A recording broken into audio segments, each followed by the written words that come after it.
decimos, él lo va a creer sin reparos, sin ningún inconveniente.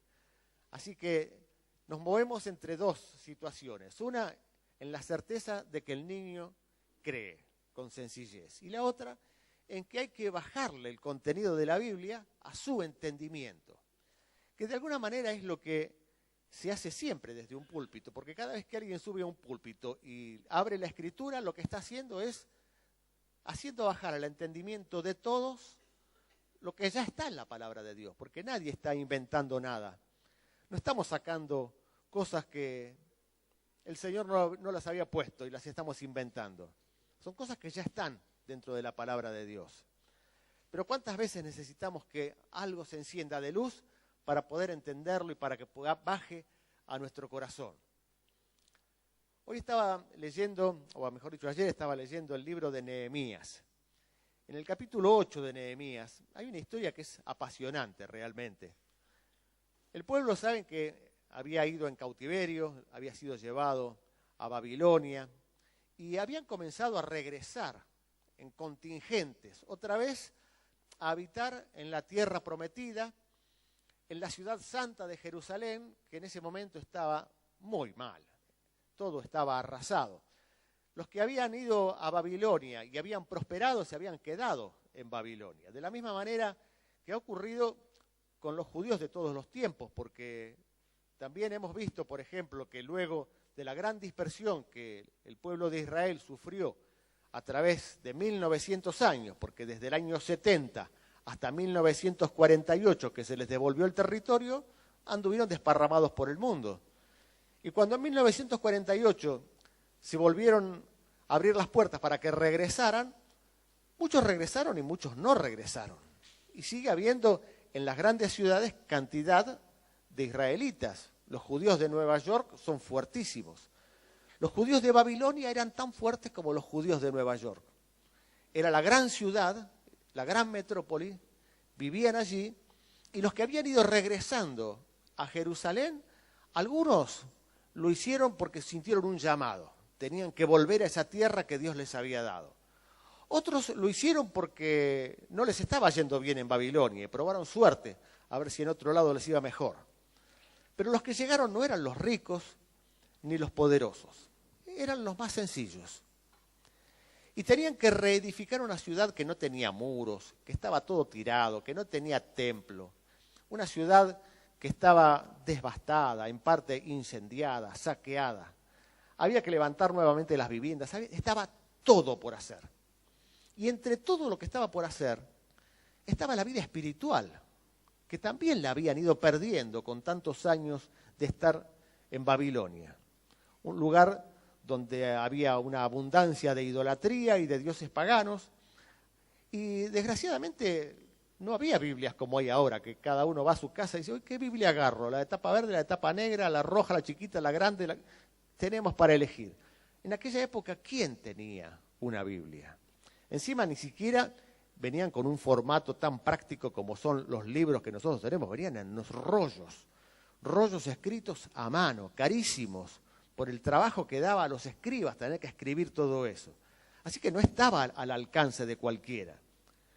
Cuando regresan a Jerusalén y están los tiempos en que Nehemías reconstruye el muro y Esdras, como escriba, levanta otra vez la palabra y la pone en su sitio, encontramos justamente un pasaje que es muy interesante.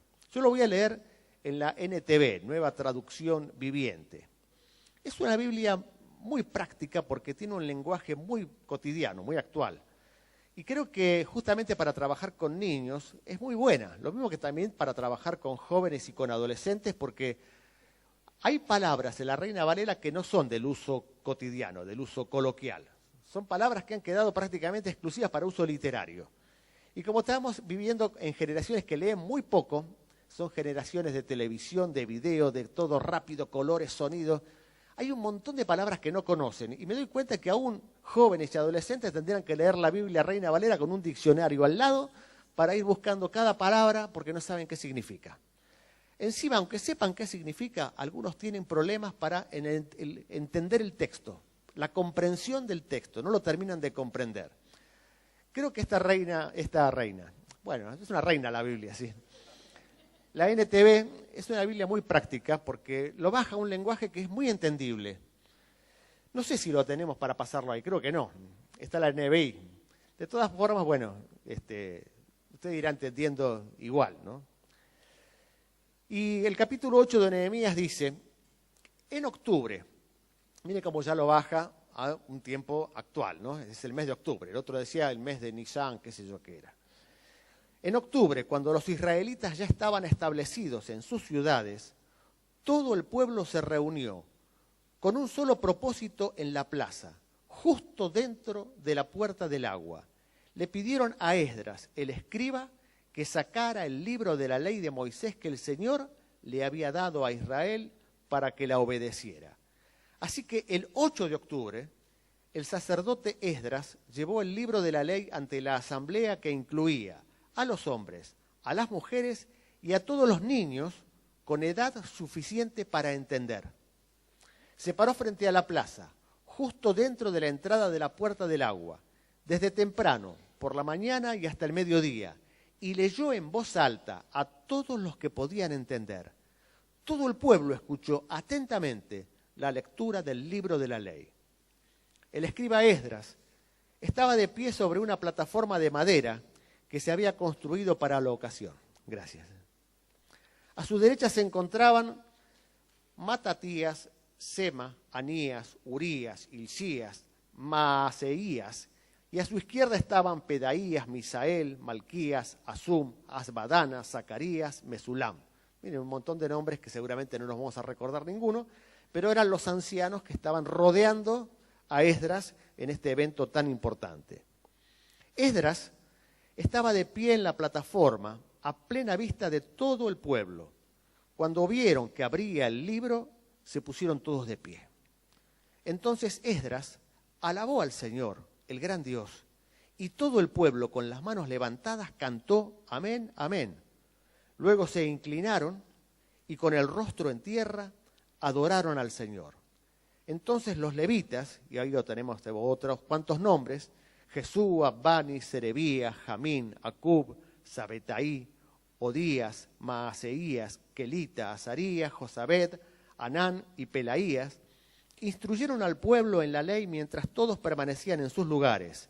Leían el libro de la ley de Dios y explicaban con claridad el significado de lo que se leía. Así ayudaban al pueblo a comprender cada pasaje. Luego Nehemías, el gobernador, Esdras el sacerdote y escriba y los levitas que interpretaban para el pueblo dijeron: no se lamenten ni lloren en un día como este, pues hoy es un día sagrado delante del Señor su Dios, pues todo el pueblo había estado llorando mientras escuchaba la palabra de la ley. Y Nehemías continuó diciendo: vayan y festejen con un banquete de deliciosos alimentos y bebidas dulces, y regalen porciones de comida a los que no tienen nada preparado.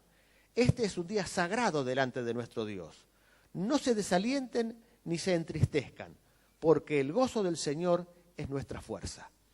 También los levitas clamaban al pueblo y decían: cállense, no lloren, pues este es un día sagrado.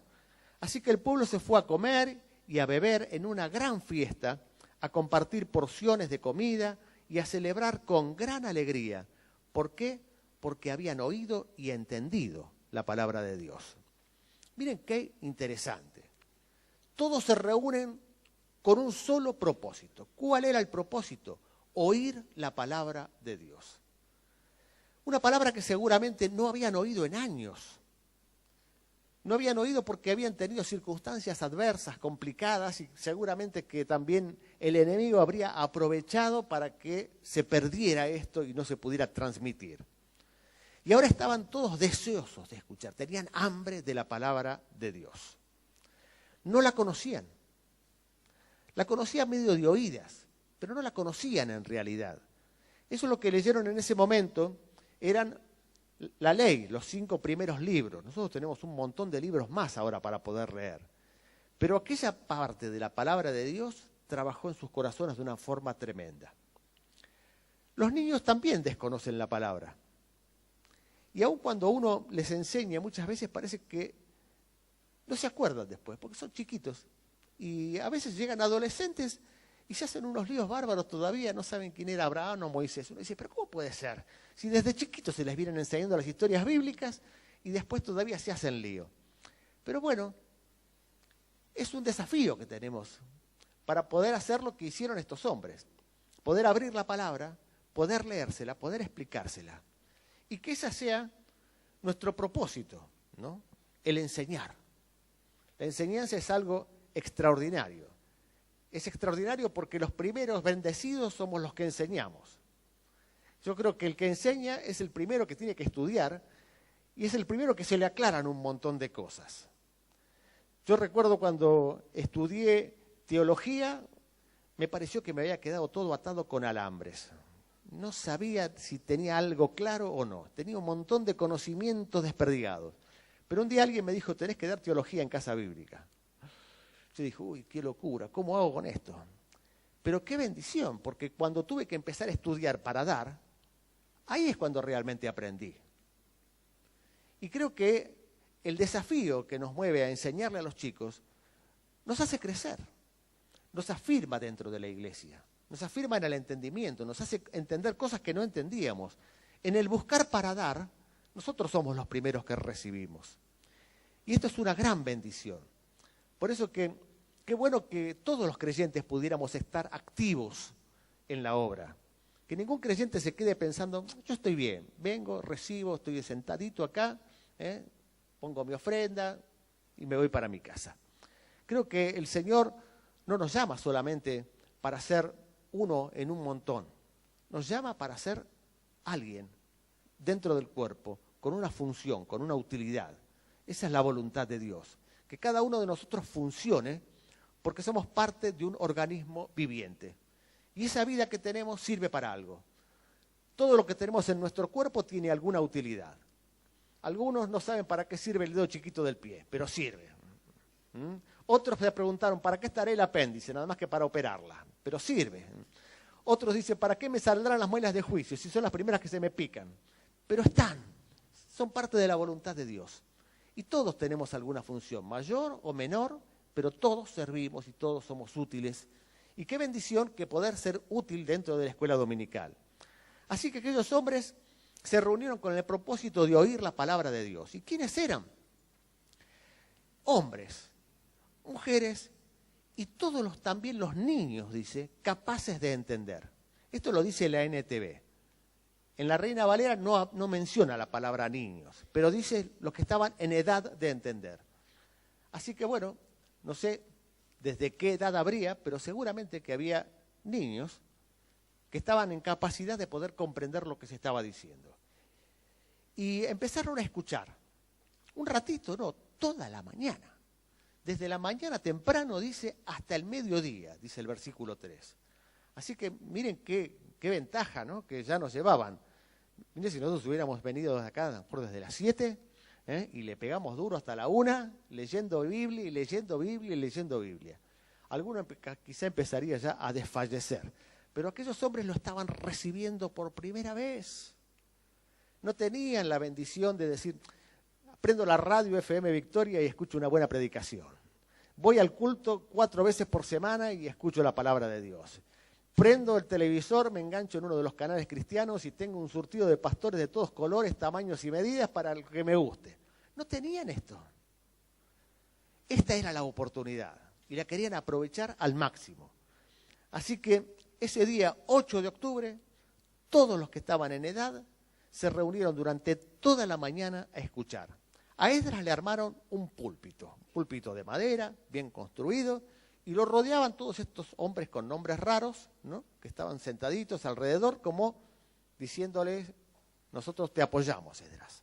No vamos a leer, pero estamos con vos y sostenemos lo que vas a decir, porque esto que vas a decir es palabra de Dios.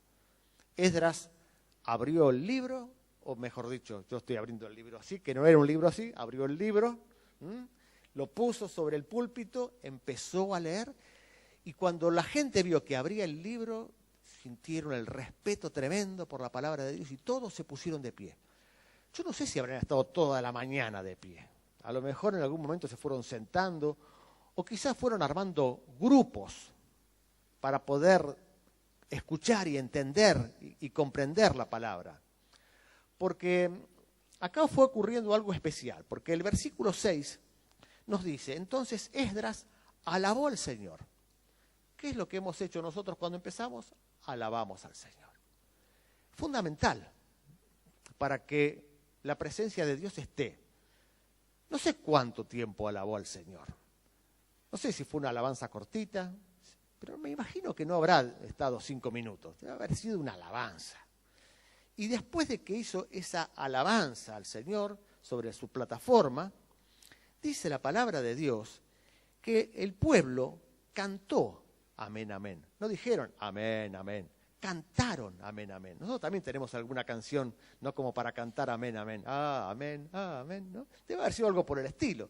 No sé cuánto tiempo habrán estado cantando tampoco, pero estaba diciendo así sea, así sea. Todo lo que había dicho Esdras en su alabanza, el pueblo decía, qué bueno, es así. Y confirmaron y alabaron a Dios. Así que estaban haciendo un culto. Antes de empezar a leer la palabra, comenzaron con un culto donde alababan a Dios y donde cantaban amén, amén. Y luego, miren, si esto no es un culto de ríos de vida, se inclinaron con el rostro a tierra y adoraron al Señor. Así que hicieron más o menos los pasos que nosotros venimos haciendo. Un tiempo de alabanza y un tiempo de adoración. Qué bueno. Hasta aún dice por ahí que le habían levantado sus manos bien alto mientras cantaban amén, amén. No estaban quietitos. Era un culto donde estaban exteriorizando físicamente también todo lo que sentían interiormente. Lo disfrutaron a pleno. Entonces, Esdras comenzó a leer la palabra. Y cuando comenzó a leer la palabra, dice que los levitas, donde estaban todos estos nombres raros, Jesús, Abán y todo, dice, instruyeron al pueblo mientras todos permanecían en sus lugares. ¿Qué hacían estos hombres? Se desparramaron entre medio de la congregación y le explicaban a la gente lo que Esdras estaba diciendo. Necesitaban que se lo bajaran al lenguaje cotidiano, a lo de todos los días. Esto es lo que hacemos cada uno de nosotros cuando enseñamos a los niños. Somos como aquellos levitas que tomamos la palabra que está leyendo Esdras y a lo mejor formando grupos un poco más pequeños, les vamos transmitiendo y aclarando y explicando. Y seguramente que algunos de los judíos que estaban allí habrán dicho, ¿cómo? No entiendo. Y el levita le dice, vení que te explico. Y dedicaron tiempo. Así que no fue toda la mañana de una lectura monótona, ¿no? Seguramente que había lecturas y paremos. Y los levitas le explicaban. Y hablaban y conversaban. Y después arrancaban con otro tramo de la lectura y otra vez los levitas explicaban. Y así estuvieron toda la mañana. Y vino una presencia de Dios tan fuerte que el pueblo se quebrantó. Y dice que comenzaron a llorar. Esto debe haber hasta despistado a los líderes, porque ellos que esperaban tener un día de fiesta, resulta ser que estaba todo el mundo llorando. Ahora, no solamente lloramos por tristeza, muchas veces lloramos por la presencia de Dios. Yo creo que el pueblo no es que lloró porque se amargó de ver el desastre que eran al comprobar que la palabra de Dios marcaba un ritmo y ellos vivían a otro. Que también puede ser, porque muchas veces el Espíritu Santo nos redarguye de pecado y cuando nos miramos en el espejo de la Escritura y vemos lo que nos falta, me duele, me quebranto y lloro. Pero otras veces también es simplemente la palabra de Dios la que conmueve nuestro corazón. Nos conmueve el espíritu y rompemos en un llanto que no es de tristeza, es de alegría. ¿Cuántas veces aún lo vemos entre los niños que son tocados y lloran en la presencia de Dios? Y no es que uno los haya masoqueado para que lloren y los ponga tristes, o les pusieron una canción en tono menor para que... No. Alguno empezó a ser tocado por Dios y empezó a llorar en la presencia de Dios. ¡Qué bendición! Porque eso también es muestra de que Dios está. Ahora, también lo que estos hombres hacen, lo que los líderes hacen, está bueno. Y creo que también es lo que nosotros hacemos con nuestros niños. Si un culto de algún momento fue para que los niños comenzaran a quebrantarse, no lo podemos dejar a todos llorando. Hay que parar un momento y decir, basta. Es un día de fiesta. Qué bueno que se hayan tocado sus corazones. Pero ahora, no se lamenten ni lloren. Es un día como este, pues hoy es un día sagrado delante de Dios. Y el pueblo dice que estando llorando mientras escuchaba la palabra de la ley, Nehemías le siguió diciendo, vayan ahora y festejen.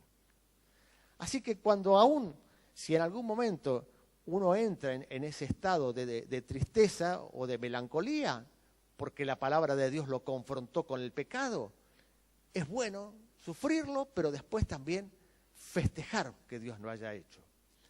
Y si no fue que Dios me confrontó con mi pecado, porque quizá los niños no tengan tanto pecado como tenemos nosotros, estén más limpitos, estén más puros, tienen sus problemas, tienen sus dramas, muchas veces dramas familiares también muy fuertes, complicaciones muy fuertes. Puede ser que alguno quizá termine descargando en medio del culto situaciones que le ha tocado vivir en su casa, en su hogar, en su familia, y haya encontrado el ámbito donde poder descargarse, puede ser. Pero también sabemos que junto con el quebrantamiento y con el toque de Dios viene también el festejo, la alegría de la presencia de Dios, la alegría de que aún nuestras lágrimas son salutíferas, ¿no? El culto es un lugar de sanidad espiritual, para grandes y para chicos. La palabra de Dios es de sanidad espiritual, para grandes y para chicos. Y en esta sanidad nos gozamos de ser sanados. Nos gozamos de que algo está pasando adentro nuestro, de que no vamos a salir igual que vinimos, de que la palabra de Dios está trabajando. Así que los animaron al pueblo a que no lloraran más, que hicieran fiesta, incluso para que ninguno quedara afuera, le dijeron, miren, repartan la comida que tienen. Si alguno no tiene nada, por favor, que no se quede mirando como el otro come. Repartan, sirvan a todos, coman alimentos deliciosos, dense un banquete, aún bebidas dulces, regalen porciones de comida a los que no tienen nada preparado. Este es un día especial. Fue un día maravilloso, una bomba el día, extraordinario. Ojalá que en las 8 horas que estemos nosotros hoy aquí sea un día también extraordinario, porque tenemos el mismo Dios, no es otro. No es que aquel Dios era diferente de este, es el mismo ayer, hoy y por los siglos. También será un día en el que alabemos, en el que adoremos, y también es un día en el que abrimos la palabra, y de alguna manera un poco como levita también me toca ir bajando y explicando, aunque estamos con un público que entiende perfectamente todo, y aunque la NTV nos saca un montón de trabajo a los predicadores también, ¿no? Porque la deja tan clara a veces que uno dice, está demasiado claro ya esto, ¿eh? Pero qué bueno que es que esté claro. Así que estos hombres festejaron y se alegraron. Y termina diciendo el versículo 12, el pueblo se fue a comer, se fue a beber en una gran fiesta, a compartir porciones de la comida y a celebrar con gran alegría. ¿Por qué? Porque habían oído y habían entendido la palabra de Dios. Y no es lo mismo, ¿no? Oír que entender. Primero oímos, pero lo importante es que entendamos. Y si entendimos, ¿qué hacemos con lo que entendimos? Lo ponemos en práctica. Si no, estamos haciéndole pito catalán a Dios. Lo importante es poder poner en práctica lo que leímos. Hay un método que le llaman método Oya, como a la sorpresa, ¿no? Oya. Oya es observación, interpretación y aplicación de la palabra de Dios. Y creo que esto es bueno cada vez que uno abre la Biblia, aún para hacer un devocional. Leo, observación. ¿Entendí? Interpreto. No conozco una palabra, la busco en el diccionario. Me quedo con una duda, hay libros, puedo preguntar, pero tengo que interpretar. Ahora lo interpreté, lo entiendo, bárbaro. ¿Qué hago con esto? Lo aplico a mi vida. Cuando logro aplicarlo a mi vida, Dios empieza a hacer ese cambio. Y la palabra de Dios, que es viva y eficaz, nos va modificando.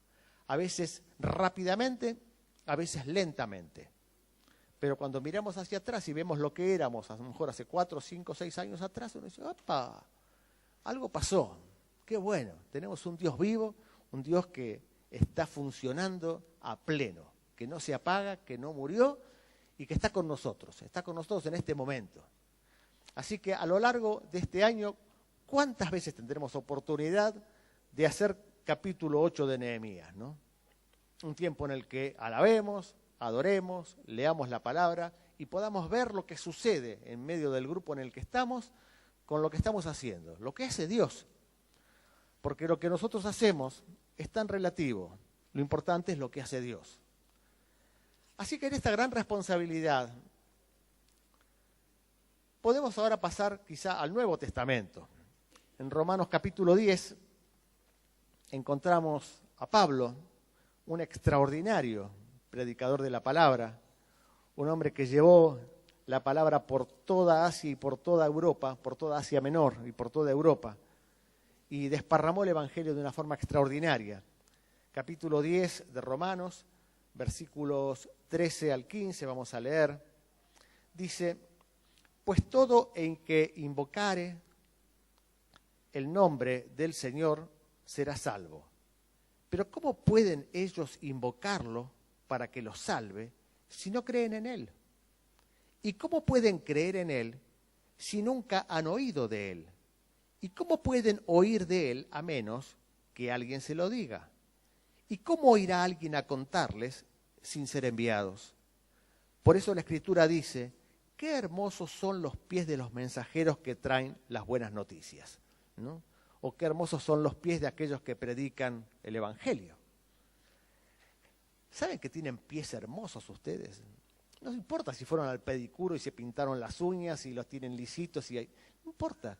Son pies hermosos los de los maestros de escuela dominical, porque están llevando esta palabra de Dios.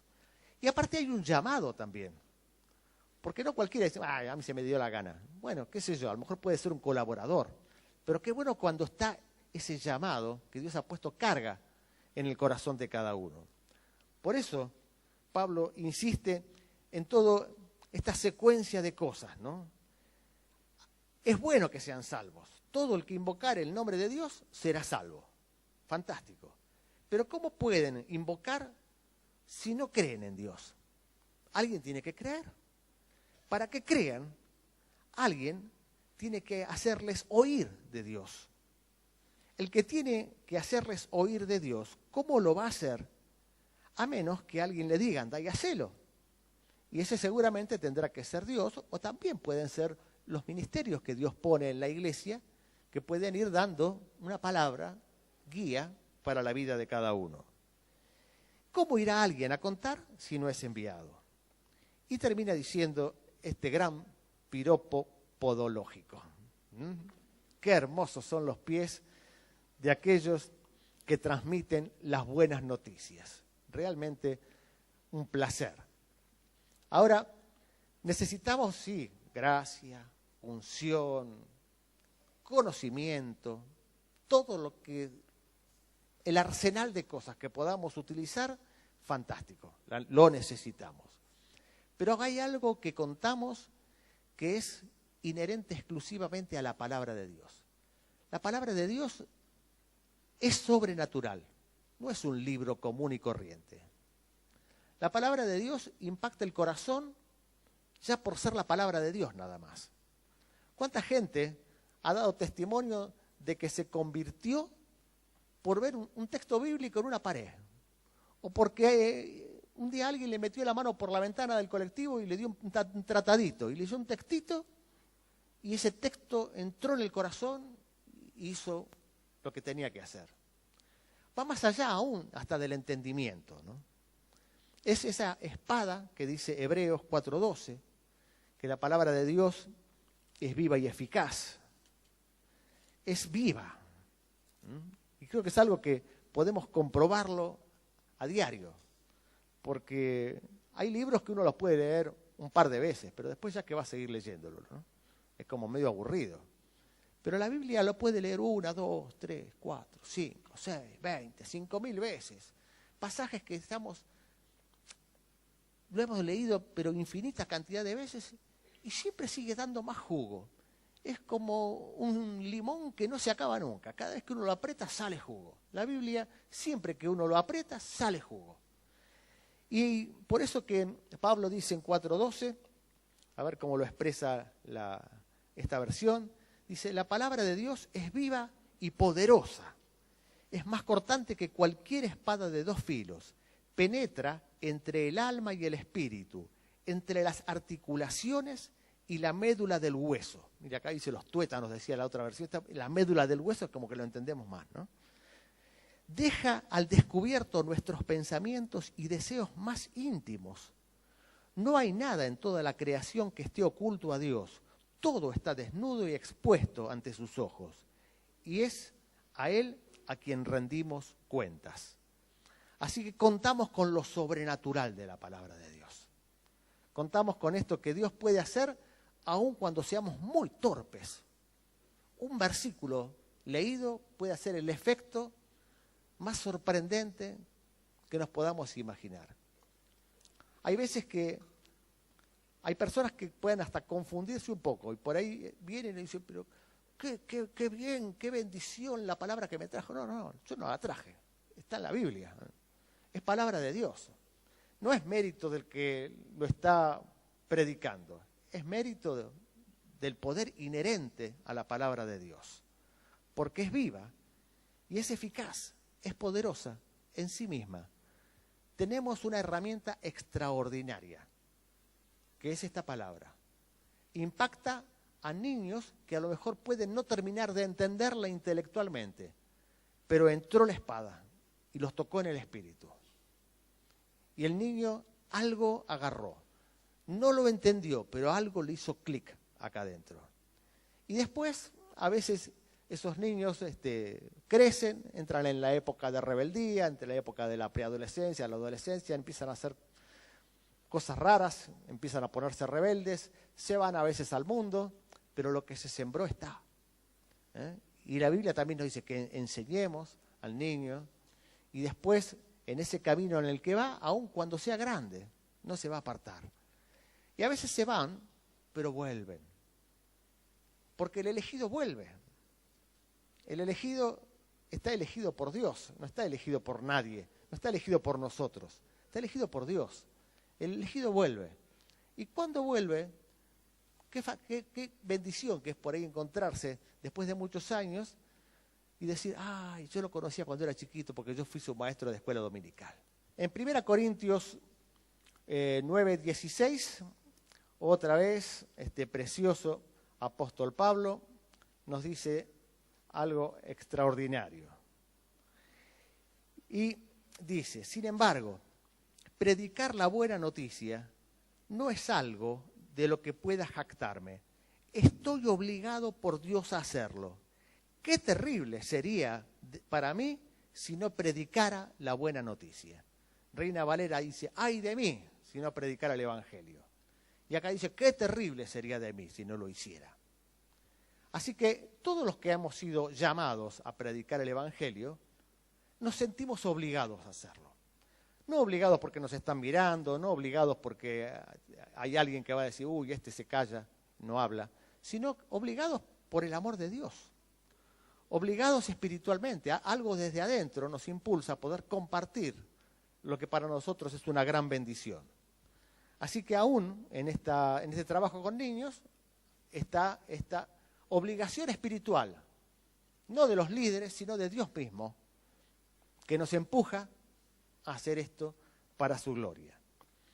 En 2 Corintios, capítulo 5, otra vez Pablo, apuntando más o menos a lo mismo, capítulo 5, versículo 11, dice, dado que entendemos nuestra temible responsabilidad ante el Señor. Miren qué palabra fuerte que se utiliza acá. Temible responsabilidad ante el Señor. Trabajamos con esmero para persuadir a otros. Dios sabe que somos sinceros y espero que ustedes también lo sepan, les dice a Pablo a la iglesia de Corinto. ¿Estamos de nuevo recomendándonos a ustedes? Pregunta. No, estamos dándoles un motivo para que estén orgullosos de nosotros, para que puedan responder a los que se jactan de tener ministerios espectaculares en vez de tener un corazón sincero. Mire qué lindo palo para la actualidad de la vida de la iglesia, ¿no? Dios no está buscando ministerios espectaculares. Dios está buscando corazones sinceros. Los ministerios espectaculares son como esos globos aerostáticos, ¿no? Se inflan, pero algún día revientan. Pero el corazón sincero permanece siempre hasta que nos morimos. Y esto es lo que realmente Dios busca. Así que nos dice, corazón sincero. Si parecemos estar locos, es para darle gloria a Dios. Y si estamos en nuestro sano juicio, es para beneficio de ustedes. Sea de una forma u otra, el amor de Cristo nos controla. Ya que creemos que Cristo murió por todos, también creemos que todos hemos muerto a nuestra vida antigua. La otra versión, Reina Valera, dice, el amor de Cristo nos constriñe. Acá dice, nos controla. ¿Cuál es la motivación que tenemos para hacer lo que hacemos? ¿Tener un ministerio espectacular? ¿Que alguien me ponga un cartelón con letras de neón que diga supermaestro de escuela dominical? No. Es el amor de Cristo. Es el amor que Cristo pone en mí hacia los niños. Es el amor que yo siento hacia Dios. Es el amor que me hace moverme en algo donde no gano un peso, pero sí gano espiritualmente, en conocimiento de Dios, en comunión, en un servicio a Dios, un Dios que no es deudor de nadie, un Dios que no nos va a decir pase por la caja y cobre, pero sí nos va a pagar de formas tan curiosas y tan espectaculares que nos vamos a sentir muy satisfechos de todo lo que hayamos hecho. Así que es ese amor de Cristo el que nos controla, el que nos empuja y el que nos constriñe a movernos. Y para ir terminando, y esto también es una flor que tira la Biblia sobre los que enseñan la palabra, Daniel capítulo 12, volvemos otra vez al Antiguo Testamento, está terminando el libro de Daniel y aparecen un montón de profecías para los tiempos del fin, que no sabemos cuánto tardan los tiempos del fin, ¿no? Para algunos ya los estamos viviendo, para otros ya hay señales de que hemos comenzado tiempos muy difíciles, pero Daniel en el capítulo 12 dice algunas cosas que quizá no es ahora para entrar a hacer todo un estudio escatológico de todo lo que dice Daniel, pero dice, en este tiempo se levantará Miguel, el arcángel, que hace guardia sobre tu nación. Entonces habrá un tiempo de angustia, como no lo hubo desde que existen las naciones. Pero en ese momento, cada uno de tu pueblo que tiene el nombre escrito en el libro será rescatado. Se levantarán muchos de los que están muertos y enterrados, algunos para vida eterna y otros para vergüenza y deshonra eterna. Los sabios resplandecerán tan brillantes como el cielo, y quienes conducen a muchos a la justicia brillarán como estrellas para siempre. Hermanos, miren qué piropo, qué cosa tan preciosa. Si podemos conducir a los niños, o a los no niños, a los adultos, a los que nos toque alrededor de nuestra vida, conducir a la justicia, nos dice que brillaremos como el cielo eternamente, como una estrella que va a brillar. Así que si alguien buscaba un ministerio espectacular aquí en la tierra, seguramente que no lo va a encontrar después allá en el cielo brillando como una estrella. Pero el que lo haga con un corazón sincero, sí terminará brillando como una estrella, y no por los años que podamos vivir acá, que son bastante efímeros, sino por la eternidad. Así que quizá con todo este sentimiento, con lo que estamos viendo, podamos empezar este año. Un año que no sé, estamos a la largada de una nueva etapa, ¿no? Está por sonar el disparo y arrancamos. Arrancamos con nuevos grupos, con nuevos niños, con desafíos, con incertidumbres, quizá con algún fracaso, esperemos que sean muy poquitos, pero seguro que también con muchas victorias, porque Dios está con nosotros. El mismo Dios que nos ha traído hasta aquí es el Dios que seguirá acompañándonos este año. Podemos decir, Ebenezer, hasta aquí nos ha ayudado Dios y nos va a seguir ayudando. Que nuestro ministerio pueda dar ese fruto que dio el de Esdras, ¿no? Con abrir la palabra, una conmoción en el pueblo. Y aún después de que terminaron todo, aquellos hombres descubrieron que podían seguir festejando, porque en la Biblia estaba el mandamiento de la fiesta de los tabernáculos y ya empezaron a festejar una Pascua extraordinaria y a vivir un tiempo de renovación espiritual. Ojalá que podamos tener nosotros una renovación espiritual cada día que leemos la Biblia. Cada día que nuestro corazón sea impactado. Cada día. Un gran desafío, una gran bendición. Un año por delante. Un año bisiesto, que para algunos es yeta, pero nosotros tampoco creemos en eso. Así que disfrutemos de este 2012 porque va a ser un buen año. Dios los bendiga.